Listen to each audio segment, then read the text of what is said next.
Welcome back to Story Explained. Today, we're diving into the action thriller movie Apex, where a deadly game of survival turns a hunted man into the hunter. Starring Bruce Willis and Neil McDonough, this movie is packed with traps, betrayal, and intense action. The story begins with a breathtaking view of the Trollwall Mountains in Norway.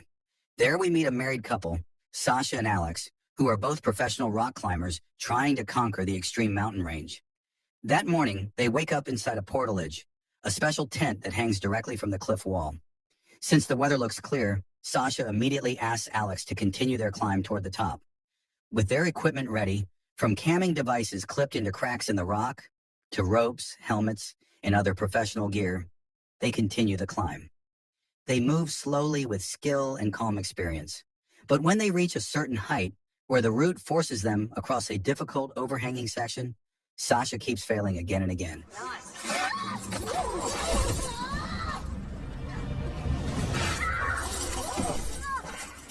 Because Sasha cannot get past that part, and because the sky is starting to get dark, Alex asks her to rest and continue tomorrow. But Sasha refuses to go down. She keeps pushing herself because this is not their first time climbing this mountain. And this same section has always been the place where she fails. In the end, Sasha's curiosity and frustration make her force herself to continue. But because they spend too much time arguing, night soon falls. The weather gets worse, and only then does Sasha agree to return to the tent. Unfortunately, the bad weather makes the descent extremely difficult, until an accident suddenly happens. And in that moment, everything in her life changes. This is Apex. 5 months later, Sasha has lost her husband. She now lives alone with regret constantly haunting her heart and mind. For 5 months, she has not gone on a single adventure. Deep down, Sasha actually wants to stop completely, but there is still one place she and Alex once planned to visit together, a place they never got the chance to explore. So Sasha finally decides to go there alone, not to climb, but to scatter her husband's ashes and close the final chapter of their journey. The place is a wild forest with all kinds of dangerous terrain, from steep cliffs and flowing rivers to natural rock formations. That day, Sasha goes straight to the registration post to get permission to explore and camp. The ranger warns Sasha not to go alone because over the past few months, many people have gotten lost and disappeared. Even now, they still have not been found. On the notice board, there are also several photos of missing people, and the number is not small, but that is just how Sasha is. She is reckless. Before leaving, she buys some supplies at a small store. There she runs into two hunters who start teasing and bothering her. Luckily, a man named Ben is at the cashier, and he helps her by telling the two men to leave her alone. After shopping, Sasha's car happens to be parked next to Ben's car. She uses the chance to ask him about the route while showing him the map she brought. Because when it comes to traveling through the forest, GPS is not always useful. Ben kindly explains the fastest path to Sasha's destination. That night, after finally reaching her destination, Sasha is just about to step out of her car and start setting up her camp, including preparing her pepper spray.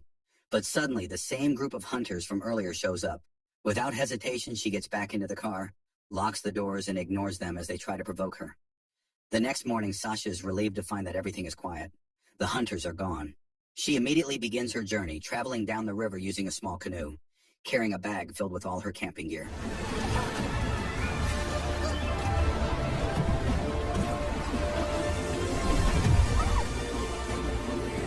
Once she reaches a deeper part of the forest, she carries out her purpose.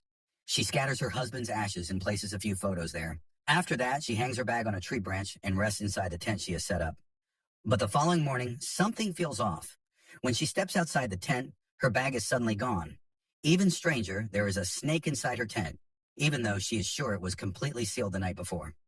Not long after, Sasha gets into her canoe to look around the area. When she spots a blue boat parked along the riverbank, she approaches it, hoping to find someone nearby. That is when she runs into Ben.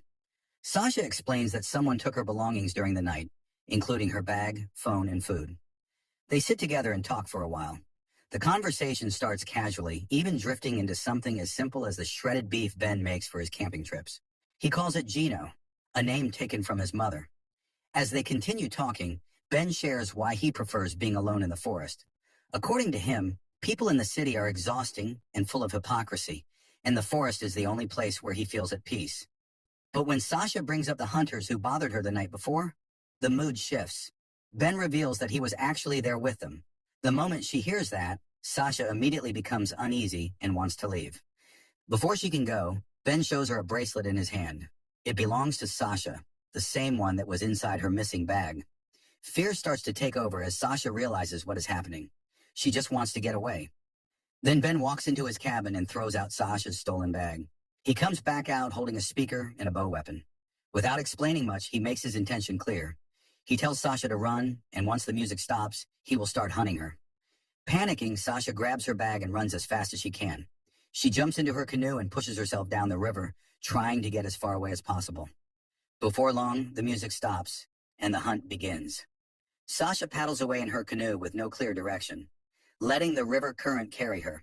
But things quickly go wrong. As she approaches a waterfall, she loses control, and the canoe flips over.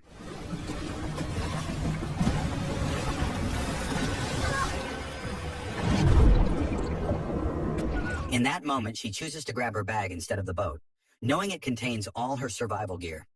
She makes her way to the riverbank and hides, trying to stay quiet. Then she hears voices nearby, sounding like a family camping. Staying cautious, she slowly moves closer, hoping to find help. But the moment quickly turns unsettling. The voices are not real. They are coming from a phone that has clearly been set up by Ben to lure her in. Realizing she is still being hunted, Sasha runs again. Ben continues his twisted game, firing arrows to keep her moving. At one point, he deliberately aims at her bag instead of her, still treating everything like a game. The impact throws Sasha off balance, and she falls into the fast-moving river.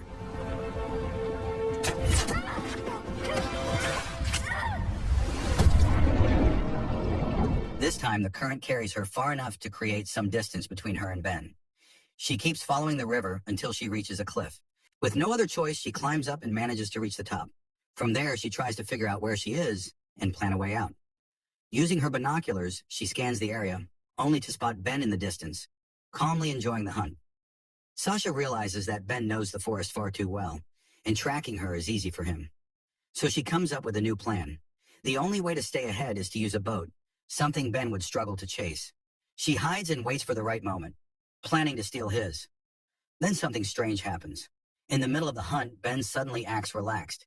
He plays around near the roots of trees, then jumps into the water and starts bathing, like nothing is wrong. Seeing this opportunity, Sasha takes a risk. She dives into the river, swimming underwater to stay hidden as she approaches his boat. But her luck runs out. The boat is tied down, and she struggles to free it. In the process, she triggers a hidden bear trap. At that exact moment, Ben appears and moves in to capture her. Sasha reacts quickly and sprays her pepper spray, but it barely affects him. He simply raises his weapon and takes control. It turns out Ben had already prepared everything. The relaxed behavior was just part of his trap. Soon after, Sasha is captured. Ben leaves her tied up in the rain for hours, while he watches her from a distance, clearly proud of what he has done. The next morning, with her hands bound, Sasha is taken away by boat. Along the way, Ben reveals that he already knew about her. He had seen her on the news, the survivor of a deadly climbing accident where her husband did not make it. That is what made her interesting to him. When he saw her at the store, he decided she would be the perfect target. Someone skilled, someone challenging. For him, it is all just a game. As he talks, Sasha notices a piece of metal near her feet. She tries to grab it and fight back, but he catches her attempt immediately. Instead, he throws her into the water and drags her behind the boat without care, letting her hit whatever comes her way. To him, it is all part of the fun.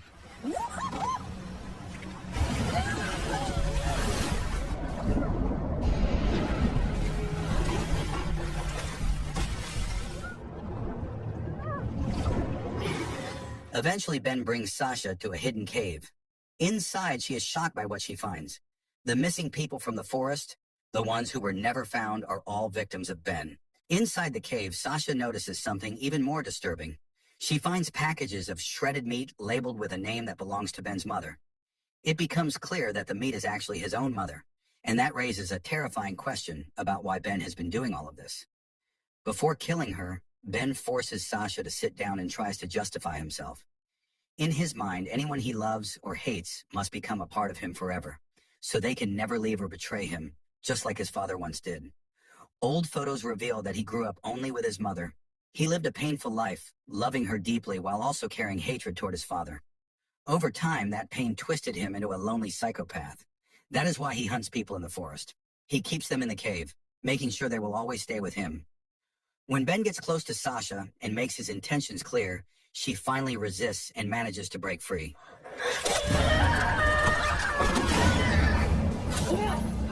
She runs, but he follows closely behind.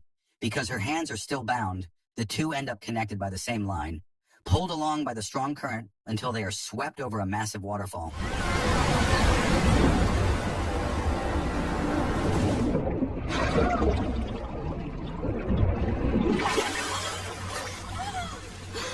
The fall leaves Ben unconscious, giving Sasha a rare chance to escape.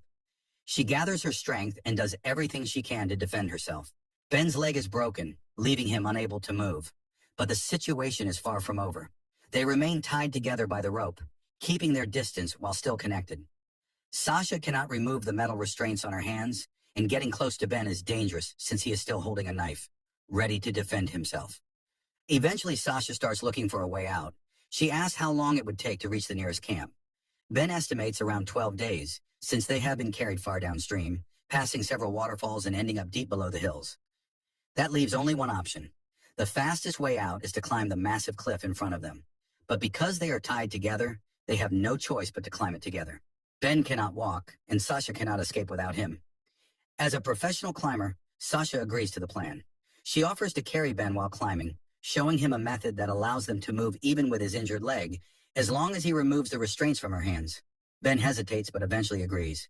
He sets one condition. If Sasha successfully gets him to the top, he will let her go. But if she tries anything, they will both fall together. With no other choice, the climb begins.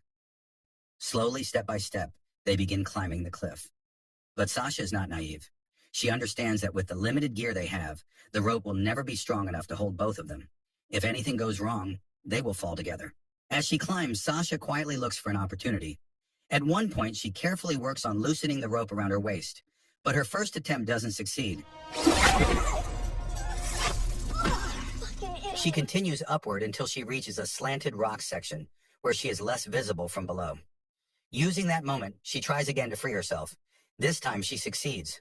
The line connecting them comes loose, and their connection is broken.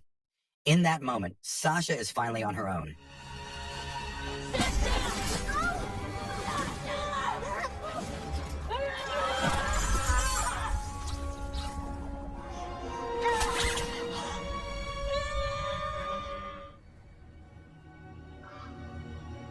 With no rope and no safety support, she continues the climb, relying only on her strength and focus. Her body is exhausted, but she keeps moving forward with everything she has left. In the end, her skill and experience carry her through. She manages to reach the top safely. Without wasting time, she leaves the area on foot until she eventually finds another survivor who gives her a ride. Together, they return to the registration post. There, Sasha reports the location where all the missing people were taken. The story ends with a rescue team arriving at the site, recovering the victims of Ben's crimes. So the moral of the story is never trust a random guy in the forest who makes homemade snacks, owns a speaker, and looks way too excited about camping alone.